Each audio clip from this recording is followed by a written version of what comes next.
ও নবীর উম্মতের দল, এখনই তওবা কর, তওবার আর কোনো সময় নাও পাইতে পারো। এই মজমা থেকে উঠিয়া বাসায় যাইবা কোনো গ্যারান্টি নাই। এই মজমা থেকে উঠিয়া তুমি যাইয়া বাসায় যে তওবা করবা কোনো গ্যারান্টি নাই। আজকে থেকে তওবা করো, বলো মালিক। দিল থেকে একটা ডাক দাও না, বলো না আল্লাহ। ও যুবক, একটু জোরে ডাক দাও না আল্লাহ। ও বৃদ্ধা বাবা, একটু জোরে ডাক দিয়া বলো না আল্লাহ। বলো না আল্লাহ, গুনাহ করেছে জীবন ভরিয়া, না বুঝিয়ার মালিক তুমি আমাকে ক্ষমা করে দাও। আল্লাহ বলেন, আমার কোন বান্দা যদি আমাকে দিল থেকে যদি আল্লাহ বলে ডাক দেয়, আমি আল্লাহ আমার ওই বান্দা ডাক দিতে দেরি, আমি আল্লাহ সাথে সাথে বলি লাব্বাইকা ইয়া আবদি। এর বান্দা, আমি আল্লাহকে স্মরণ করছো, কি চাইবা বলো, তোমার কি দরকার বলো। ও বান্দা, তোমার টাকা লাগবে, গাড়ি লাগবে, বাড়ি লাগবে, অর্থ লাগবে, সম্পদ লাগবে। ও বান্দা, তোমার কি লাগবে বলো না, বলো না বান্দা। ও বান্দা, আমি আল্লাহর কাছে চাও। বান্দা, আমি আল্লাহ দেওয়ার জন্য তোমার জন্য রেডি হয়ে আছি। এরে বান্দা, যে অবস্থায় থাকো না কেন, যে হালে থাকো না কেন বান্দা, প্রতিটা সেকেন্ডে যদি আমি মালিককে যদি তুমি স্মরণ করো, ও বান্দা শুনে নাও, শুনে নাও, তুমি প্রতিটা সেকেন্ডে আমি আল্লাহকে ডাকবা, আর আমি আল্লাহ তোমার প্রতিটা সেকেন্ডে সেকেন্ডে ডাক শুনবো। ও বান্দা, শুধু ডাকতে দেরি করবা, আমি আল্লাহ ডাক শুনতে দেরি করব না। আল্লাহ পাক রব্বুল আলামিন তার বান্দাকে ডাক দিয়া বলে, রে বান্দা, ও আমার গোলাম, জমিনের বুকে যতই তুমি রং তামাশায় মেতে থাকো না কেন, জমিনের বুকে যতই তুমি টাকাওয়ালাও হও না কেন, যতই গাড়ি বাড়িওয়ালাও হও না কেন, যতই তুমি অর্থ সম্পদওয়ালাও হও না কেন, যতই তোমার সুনাম খ্যাতি অর্জন হোক না কেন, ও আমার বান্দা, আমার গোলাম, তোমার হায়াতের রশিটা কিন্তু আমি আল্লাহর হাতে। যেরকম ছোটবেলায় আমরা ঘূর্ণি উড়াইতাম, ঘূর্ণি উড়াইতাম, ঘূর্ণিটা আকাশে ছাড়িয়া দেয়া সুতার কাটিংটা আমাদের কাছে রাখিয়া দিতাম, সুতার গুটিটা আমাদের কাছে থাকতো।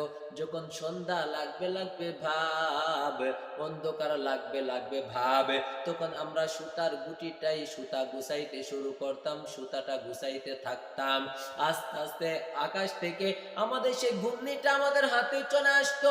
আল্লাহ পাক বলেন, বান্দারে, তোমাদের হায়াত আমি আল্লাহ দিয়েছি, কাউকে 60 বছর, কাউকে 70 বছর, কাউকে 80 বছর, কাউকে 90 বছর, কাউকে 100 বছর, আবার কাউকে দুনিয়াতে আসার আগেই সে মায়ের পেট থেকে মৃত্যুবরণ করে, দুনিয়াতেও আসতে পারে না। দুনিয়াতেও আসে এমন এমন বান্দা আছে যারা 1 মিনিট দুনিয়ার শুধু এই দুনিয়াটা দেখিয়া মৃত্যুবরণ করে, আসে না নাই। আল্লাহ পাক বলেন, আমি আমার বান্দাদেরকে এরকম হায়াত দিয়ে জমিনের মধ্যে পাঠাইছি, কিন্তু বান্দা তুমি এইটা মনে করিও না তোমাকে জমিনের মধ্যে আমি লক্ষ কোটি বছর রাখিয়া দিব, কিয়ামত পর্যন্ত রাখিয়া দিব।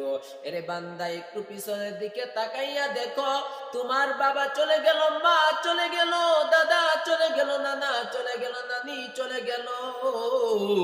এরে বান্দা, ও যুবক ভাই, তোমার খেলার সাথেও তো কত বন্ধু চলে গেল, একই সাথে স্কুলে পড়েছো, 1-এ পড়েছো, 2-তে পড়েছো, 3-তে পড়েছো, 4-এ পড়লা, 5-এ পড়লা, 6-এ উঠিয়া দেখো তোমার বন্ধু নাই। ওই বন্ধুটা কবর পথে যাত্রী হয়ে গেছে, ওই বন্ধুটাকে আর বন্ধু বলে ডাক দিতে পারো না, ওই বন্ধুর সাথে আর একই সাথে খেলার মাঠে যাইতে পারো না। রে যুবক, ও যুবক, এই দুনিয়াটা রং তামাশার দুনিয়া ছাড়া আর কিছুই না। এই দুনিয়া থাকার জায়গা নয়। এই দুনিয়াতে যে যত থাকতে চাইছে সে তত ধোঁকা খাইছে। এই দুনিয়াতে যে যত রং তামাশায় পড়েছে সে তত আল্লাহকে হারাইছে। এই দুনিয়ার মায়ায় যে যত পড়েছে সে তত আল্লাহকে হারাইছে, নবীকে হারাইছে। এর নবীর উম্মতের দল, কেমন করে বুঝাইলে তুমি বুঝবা? ও নবীর উম্মতের দল, কেমন করে বললে তুমি শুনবা?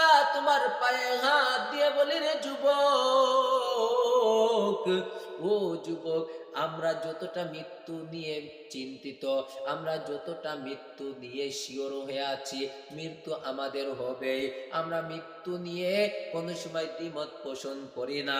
আমরা মুসলমান আমরাও করি না, হিন্দুরাও করে না, যারা ইহুদি তারাও করে না, যত বিধর্মীর লোক আছে কেউ কিন্তু মৃত্যু নিয়ে তারা কখনো দ্বিমত পোষণ করে না। সবাই জানে মৃত্যু আমাদের একদিন হবে, আজ হোক বা কাল হোক, কাল হোক বা পরশু হোক, পরশু হোক বা তারপরে হোক, মৃত্যু কিন্তু একদিন হবেই হবে।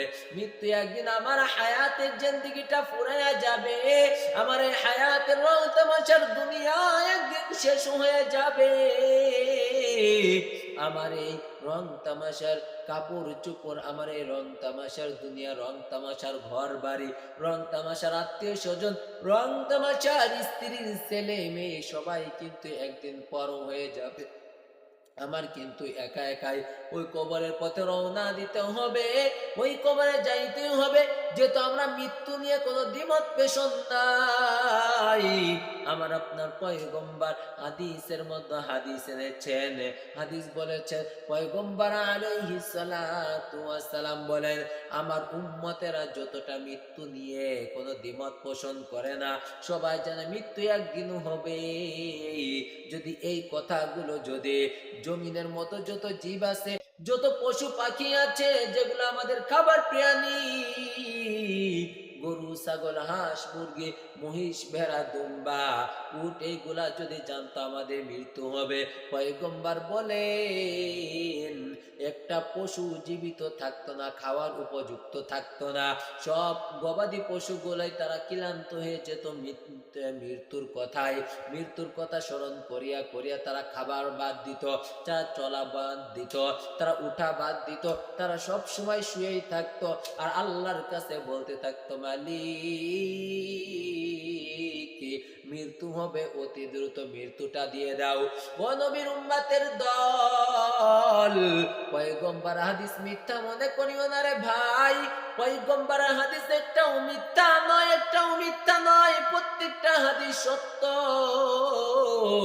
এই সত্য হাদিসগুলা যদি তুমি মেনে নিতে পারো, যদি দিলের ভিতর গাঁথতে পারো যে মৃত্যু একদিন তো আমার হবেই, দুনিয়াটা থাকার জায়গা নয়, যদি এই কথাটা চিন্তা করতা দুনিয়া থাকার জায়গা নয়, তাহলে দুনিয়ার এত রং তামাশা মায়া মমতায় ভালোবাসায় কম পড়তা, আল্লাহকে বেশি বেশি স্মরণ করতা, পয়গম্বরের বেশি বেশি দুরূদ পাঠ করতা।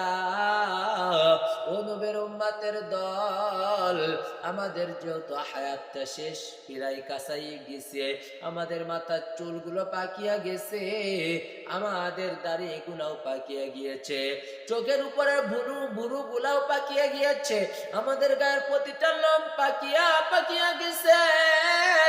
পয়গম্বর বলেন, আমার উম্মতের যখন কোন গায়ের একটা লোম পাকিয়া যায়, আমার ওই উম্মত যেন চিন্তা করে তার একটা পা কবরের মধ্যে চলিয়া গেছে। উম্মতের দল, আজ এই মজমার মধ্যে লক্ষ লক্ষ মানুষ, এই মানুষদের মধ্যে অনেকের দাড়ি পাকিয়া গেছে, মাথার চুল পাকিয়া গিয়েছে, চোখের উপরের ভুরু গুলাও পাকিয়া গিয়েছে। এই চুলগুলা পাকিয়া গিয়েছে মানে আপনার একটা পা কবরের মধ্যে চলিয়া গেছে।